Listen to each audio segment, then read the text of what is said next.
panahon nga ang putling ebanghelyo gihagis sa mga hiwi nga pagtulunan. Kinahanglan mo barug ang mga tinunan ni Kristo sa pagpakigbisog sa paglaban sa pagtuo, nga magkausa ug alang sa tanang panahong gihatag sa Dios ngadto sa iyang katawan. Maoy hinungdan nga namugna kining tulumanon ang putling ebanghelyo. 30 minutos nga pagsabwag sa tinuod nga ebanghelyo. Kauban ni Pastor Jeremias Hangad, ang putling ebanghelyo. Tulumanon nga gihatod kaninyo sa Herald of Grace Radio Ministries Philippines. Ang putling ebanghelyo. Ang putling ebanghelyo.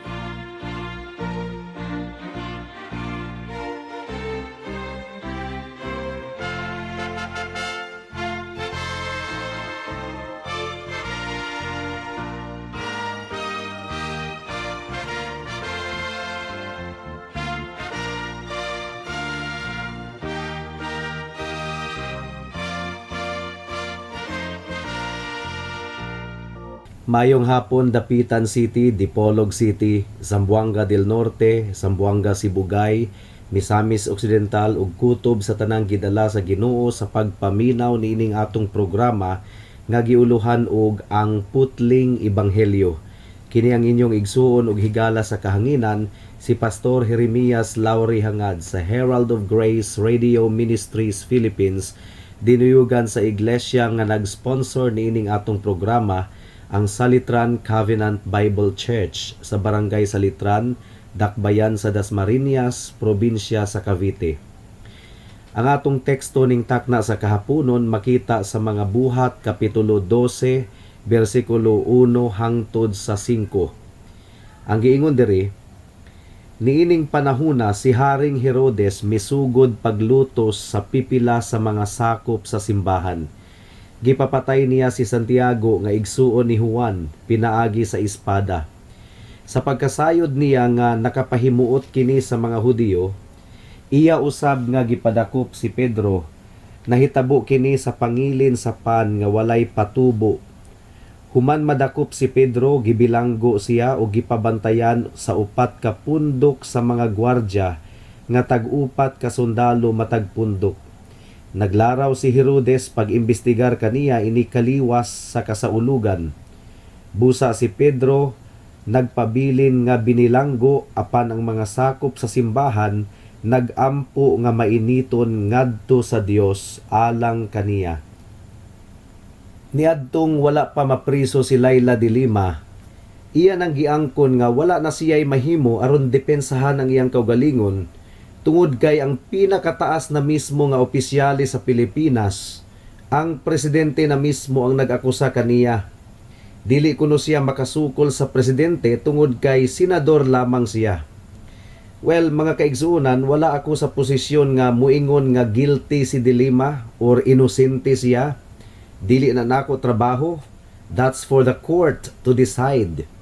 Ang punto niini nga ilustrasyon, mga kaigsuunan, mao nga mag-atubang gayod sa dakong kalisod ang usa ka tawo nga napahimutngan sa kasuko sa presidente sa nasod. Apan aduna pay bugat nga kaso nga atong makita sa atong teksto ning takna sa kahaponon, mga kahigalaan.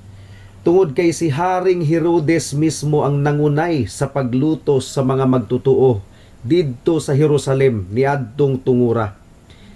Ang giingon sa bersikulo 1 ug 2, ang giingon dire, niining panahona si Haring Herodes misugod paglutos sa mga pipila sa mga sakop sa simbahan. Gipapatay niya si Santiago nga igsuon ni Juan, pinaagi sa espada. Walay rason nga gihatag sa atong teksto nganong nangunay sa pagluto si Haring Herodes batok sa mga magtutuo. Apan ang mga manunulat sa kasaysayan ni adtong mga panahuna naghatag kanato og clue nganong gibuhat kadto ni Herodes.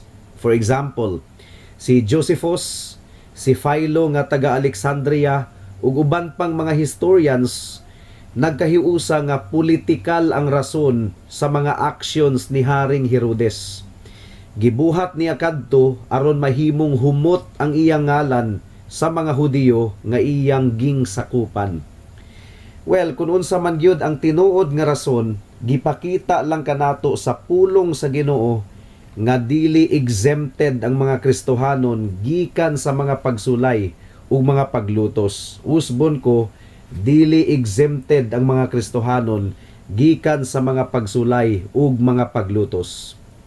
Adunay duha ka bahin sa atong pamalandong ning takna sa kahaponon. Una, ang pagdumot sa kalibutan batok sa mga magtutuo ni Kristo.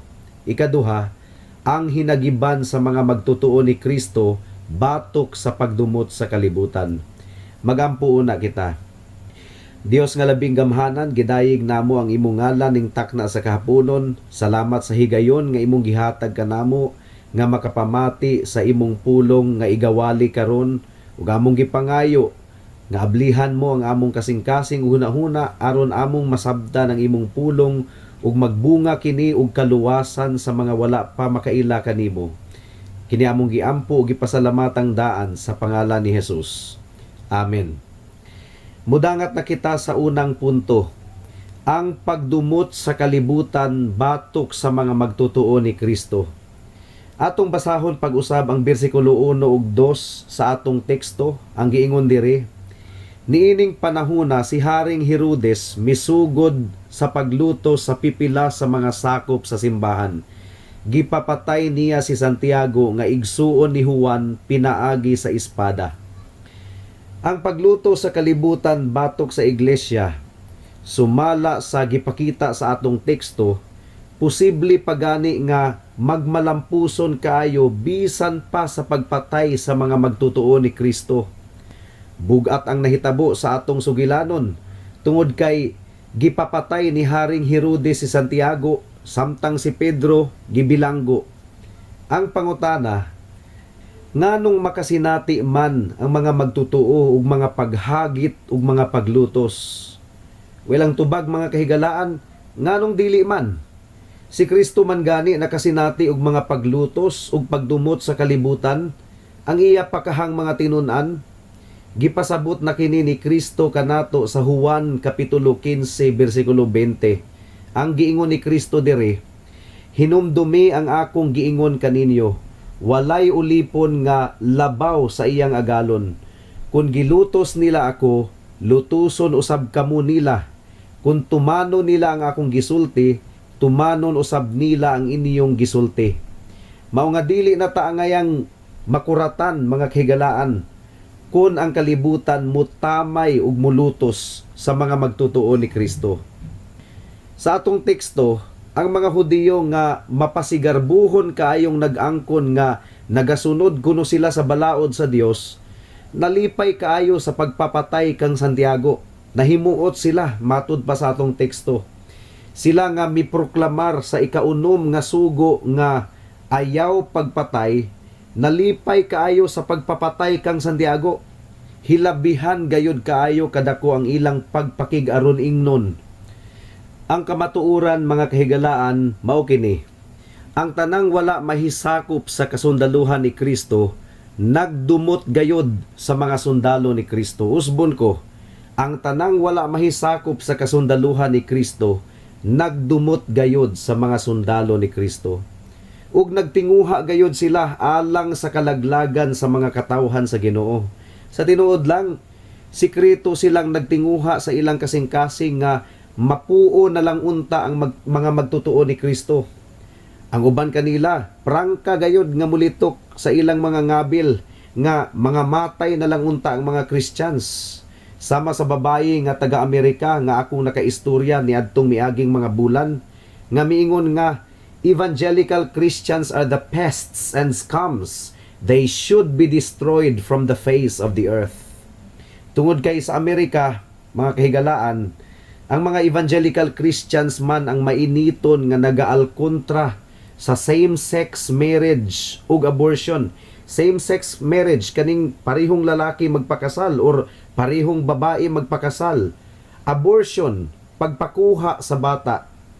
Sa Middle East pod, ug bisan sa China, gipangpungguan man gani sa ulo ang mga Christian missionaries. Sa China mismo, ang mga missionaries didto ginalaplapan sa ilang mga lapalapa ug ginapalakaw sa asin. Hilabihan gayud kaayo nga pagpaantos. Ug pipila lamang kini sa mga examples sa mga tawo nga walay lipod-lipod nga naglutos sa mga katawhan sa Dios. Apan ang majority mga kahigalaan pasikreto lamang nga maamiguhon kunuhay sa mga Christians.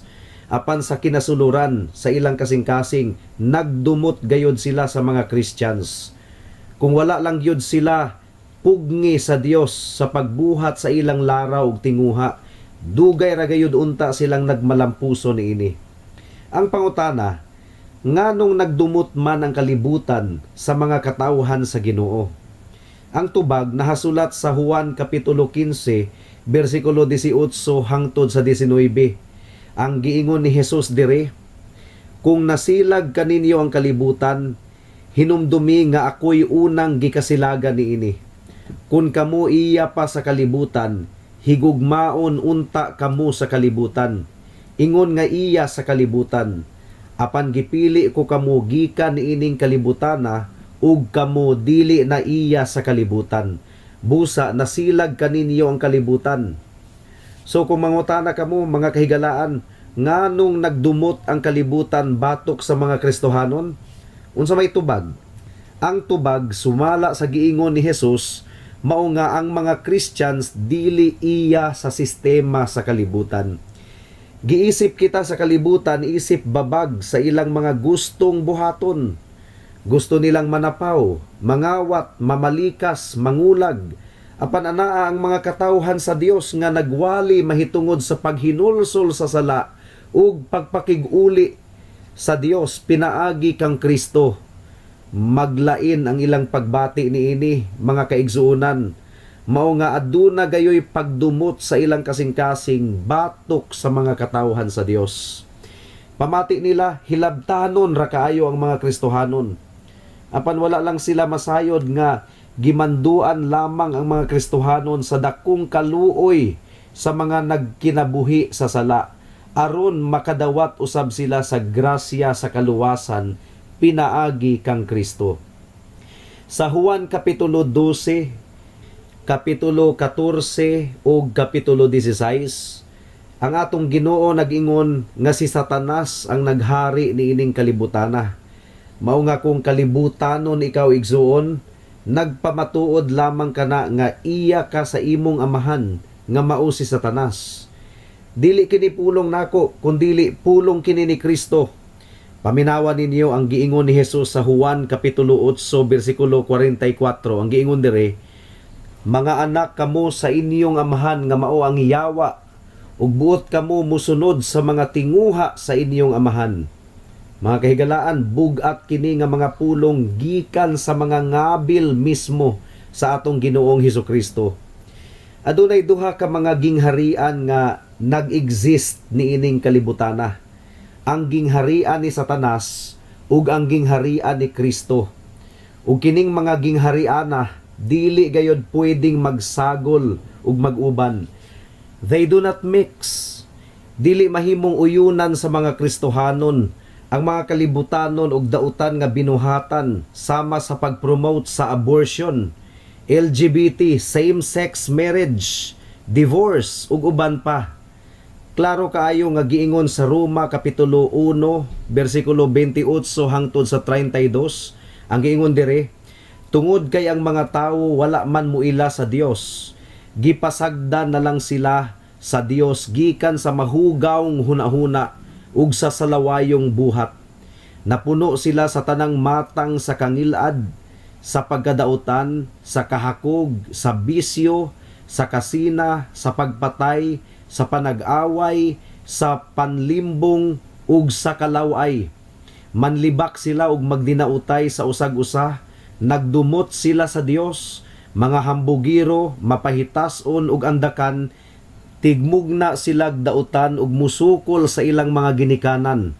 Mga buang-buang sila, dili mutuman sa ilang mga saad, ug wala sila'y kaluoy o pagbati sa uban. Nasayod sila nga ang balaod sa Dios nag-ingon nga ang mga tawo nga nagkinabuhi niining paagiha angay sa kamatayon. Apan nagpadayon sila pagbuhat niining mga butanga ug gidasig pagayod nila ang uban sa pagbuhat usab niini. Kining mga kamatuoran, mga kahigalaan nga nahasulat sa Biblia nga gimantala gayod sa mga Kristohanon, sakit kaayong paminawon sa mga taga-kalibutan. Mao nga nagdumot gayod sila sa mga katawhan sa Dios. Nagdumot gayod sila. Ang ebanghelyo nga gimantala sa tinuod nga mga katawhan sa Dios makasakit gayod sa mga katawhan sa kalibutan.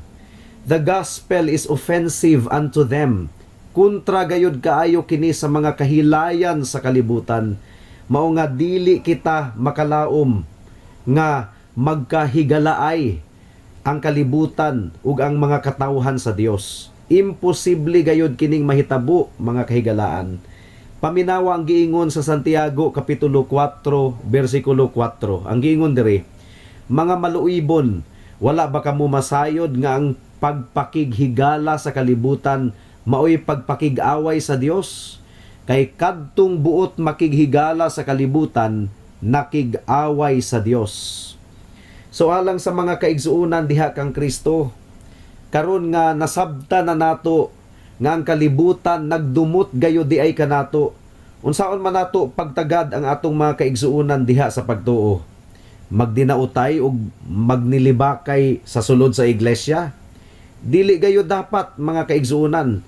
Apan subo kaayong pamalandungon nga adunay mga simbahan nga ang mga miyembro nagunay naman hinuon og dinautay sa usag-usa. Gadumot naman gani ang kalibutan kanato, mag-inunayay na hinuon ta og dinautay sa mga kauban sa pagtuo.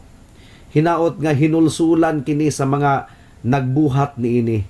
Tungod kay dili kini iya sa Ginoo nga binuhatan. Iya kini gihapon ni Satanas. Ang giingon ni Jesus sa Juan kapitulo 15 bersikulo 17, kini mao ang isugo ko kaninyo, paghigugmaay kamo. Atong sundon kining maong sugo ni Jesus, mga kaigsuunan, isip iyang mga niluwas nga mga katawhan. Dugang pa, ang giingon ni Jesus sa Juan kapitulo 13 bersikulo 34 ug 35, ang giingon diri, maghatag ako kaninyog bag-ong sugo, paghigugmaay kamo. Ingon nga ako nahigugma kaninyo, paghigugmaay usab kamo. Kung maghigugmaay kamo, mahibalo ang tanan nga kamo akong mga tinun-an. Mao ay kini ang ilhanan sa tinuod nga mga katawhan sa Ginoo, mga kahigalaan. Ang adunay paghigugmaay alang sa usag-usa. Tungod kay ang pagdumot dili kana kinaiya sa mga katawhan sa Dios, kundili binuhatan kana sa mga katawhan sa kalibutan. Apan ang mga katawhan sa Dios, bag-o na ang kasing-kasing. If anyone is in Christ, he's a new creation. Busa ang kasing-kasing nga kanhi napuno sa pagdumot, karon napuno na sa paghigugma alang sa mga katawhan. Mudangat na kita sa ikaduhang punto. Ang hinagiban sa iglesia batok sa pagdumot sa kalibutan. Atong paminawon ang bersikulo 4 sa atong teksto sa Buhat kapitulo 12. Ang giingon diri, human madakop si Pedro, gibilanggo siya og gipabantayan sa 4 ka pundok sa mga gwardya nga tag-upat ka sundalo matag pundok. Naglaraw si Herodes pag-imbestigar kaniya inig kaliwas sa kasaulugan. Busa si Pedro nagpabilin nga binilanggo, apan ang mga sakop sa simbahan nagampo nga mainiton ngadto sa Dios alang kaniya. Sama sa gibuhat sa mga Pariseyo sa pagpagwardya sa lawas ni Kristo ug nilibo ka mga sundalo, gipagwardyahan usab ni Haring Herodes og 16 ka sundalo si Pedro ug naglaraw nga pagkahuman sa pangilin sa pagsaylo, ipaatubang siya sa mga katawhan aron pagahukman og dayon pagapatyon. So tinuod gayod, mga kaigsuonan, nga posible nga magmalampuson kaayo ang laraw sa mga daotang tawo batok sa mga katawhan sa Dios. Nagmalampuson unta si Herodes. Apan makahimo gayod ang Dios sa pagpakgang sa daotang tinguha sa mga tawo sama sa pagabuhaton sa Ginoo sa pagpadayon nato sa pagtuon niini nga kapitulo sa mga sunod nga mga semana. Sa pagkakaron, samtang gibilanggo si Pedro ug wala gayoy paglaom nga makagawas sa prisuhan, adunay gibuhat ang mga kauban sa iglesia. Unsa man ang gibuhat nila? Ang giingon sa bersikulo 5, apan ang mga sakop sa simbahan nagampo nga mainiton ngadto sa Dios alang kaniya. Nabugatan ang iglesia sa nahitabo kang Pedro, siyempre. Apan aduna sila'y gamhanan kayo nga hinagiban, ang hinagiban sa mga pagampo. Mao nga mga kaigsuonan, sa takna sa kalisdanan, wala na tay lain pang hinagiban, kundili ang mga pagampo lamang. Ang imposible nga mabuhat sa mga tao, posible nga mabuhat sa atong Ginoo. Unsaon man sa paghilingkawas ni Pedro gikan sa bilangguan, nga gipagwardyahan man siya og duro 16 ka kasundaluhan. Lisod kini alang sa tao, apan sayon ra kini kaayo alang sa Dios, mao kini ang atong makatunan sa umaabot nga mga semana. Ang pagpanglihok sa Dios tubag kini sa mainiton nga mga pagampo sa iyang mga katawhan. So adunay duha ka mga kampo ang nagsangka niining higayuna mga kaigsuonan. Una, ang kampo ni Haring Herodes uban sa iyang 16 ka mga kasundaluhan. Ug ikaduha, ang kampo sa iglesia nga mainitong nakigsangka diha sa mga pagampo. Ang kampo ni Haring Herodes, pisikal. Apan ang kampo sa mga katawhan sa Dios, espiritual. Ang kampo ni Haring Herodes, maigmaton kaayo sa paggwardya. Apan ang kampo sa mga katawhan sa Dios, mainiton kaayong nagaampo. Kinsa ang magmadaugon? Well, klaro kaayo ang tubag niini. Apan ato usab nga mabantayan dinhi nga ang oras sa kalisdanan di ay higayon kini nga gihatag sa Dios kanato aron kita makaampo nga mainiton gayud. Naay mga panahon nga nabugnaw kita sa mga pagampo, mao nga itugot sa Dios ang mga pagsulay aron kita mapukaw diha sa mga pagampo, tungod kay kabubuton man niya nga mutawag kita kanunay sa iyang ngalan. Ang Dios nga gamhanan sa nga tanan, ang nagbuhat ug nagdumala sa universo, nahigugma sa pagpakigsandurot sa iyang mga katawhan, pinaagi sa mga pulong niya ug sa mga pagampo. Hinaot nga magmakugi kita diha sa pagtuon sa iyang pulong ug sa mga pagampo ngadto kaniya. Mudangat na kita sa mga aplikasyon. Magbantay ta mga kaigsuonan diha kang Kristo nga mabugnaw kita sa paghigugma sa mga kaubang magtotoo, apan higugma kaayot kita sa kalibutan. Kung mao ka na ang imong pagbati, higala, dili ikaw tinuod nga Kristohanon. Tungod kay ang tinuod nga anaa kang Kristo, bag-o nang binuhat, bag-o na ang iyang kasing-kasing. Wala na siya nahigugma sa sala. Gidumta na niya kini ug nahigugma na siya karon sa pagkabalaan ug pagkamatarong. Magbantay usab kita nga dili kita mahimong bugnaw sa mga pagampo. Peligro kini alang sa atong kalag. Tawag sa Dios sa matag adlaw igsuon, isip atong amahan ug manluluwas. Well, finally, magbantay usab kita nga dili kita mahimong bugnaw sa atong pagsimba ug pagpakigsandurot sa Dios. Duha ra man gud ang kapilian. Kung mabugnawon ka sa Ginoo, mainiton ka sa kalibutan. Usbon ko, kung mabugnawon ka sa Ginoo, mainiton ka sa kalibutan.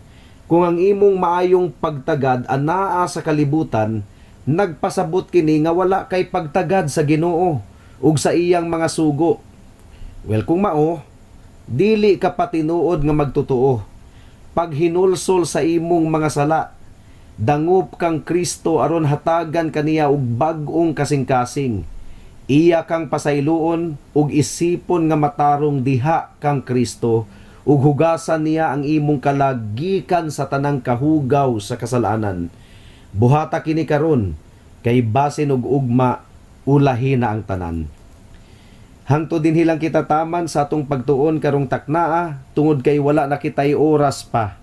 Ako kamong padayon nga giimbitar sa pagpaminaw ni ining atong programa sa matag Sabado, alas 4 hangtod sa alas 4:30 sa hapon dinhi sa Muse Station 99.3 Radyo Bibo. Daghang salamat.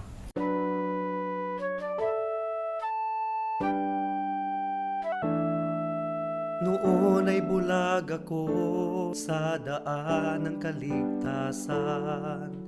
Tulad ng marami, nakatuon ako sa sarili. Mabait naman at matulungin at walang kapwang inabuso. Kung kaya't ang tiwala ko, malamang ligtas ako.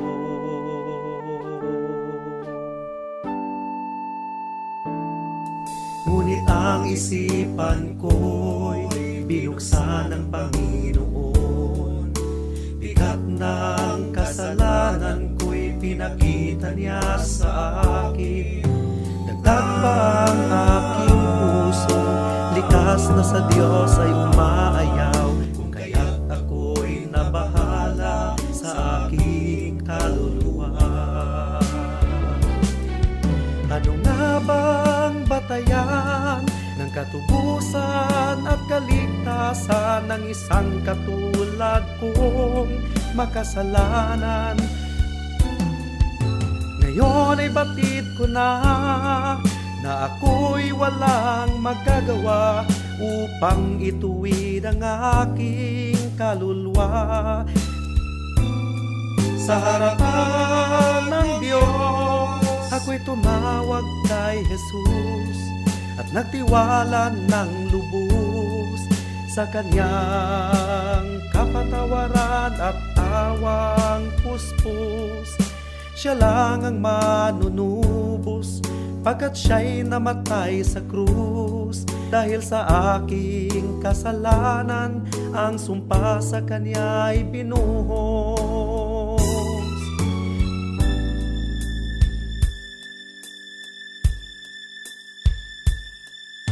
Ngayon ay tiyak ko na ang aking kaligtasan, aking nararanasan, tunay na kapayapaan. Ang puso ko'y binago niya, ang buhay ko'y inayos niya. Purihin si Jesus sa dakilang biyaya niya. Ang puso ko'y binago niya, ang buhay ko'y inayos niya. Purihin si Jesus sa dakilang biyaya niya. Kini mao ang isugo ko kaninyo. Paghigugmaay kamo. Kung nasilag kaninyo ang kalibutan, hinumdumi nga ako'y unang gikasilagan niini. Kung kamo iya pa sa kalibutan, higugmaon unta kamo sa kalibutan, ingon nga iya sa kalibutan. Apan gipili ko kamo gikan niining kalibutana, ug kamo dili na iya sa kalibutan. Busa, nasilag kaninyo ang kalibutan. Hinumdumi ang akong giingon kaninyo. Walay ulipon nga labaw sa iyang agalon. Kung gilutos nila ako, lutuson usab kamo nila. Kung tumanon nila ang akong gisulti, tumanon usab nila ang inyong isulti. Apan kining tanan buhaton nila kaninyo tungod kanako, kay wala man sila makaila kaniya nga nagpadala kanako. Dili unta sila makasala kung wala pa kumuanhi ug musulti kanila. Apan karon, dili na sila makaingon nga wala sila'y sala. Ang nasilag kanako, nasilag usab sa akong amahan. Dili unta sila makasala kung wala ko pabuhata ang mga milagro diha kanila, nga sukad masukad, wala pagayoy nakahimo. Apan karon nakakita sila sa akong nabuhat, ug nasilag sila kanako ug sa akong amahan. Hinuon, kinahanglan nga mahitabo kini, aron matuman ang nasulat sa ilang balaod nga nag-ingon, gikasilagan nila ako, bisag walay hinungdan. Alang sa dugang nga mga pangutana, mahimong mo text kang Pastor Jeremias hangad sa 744-3030.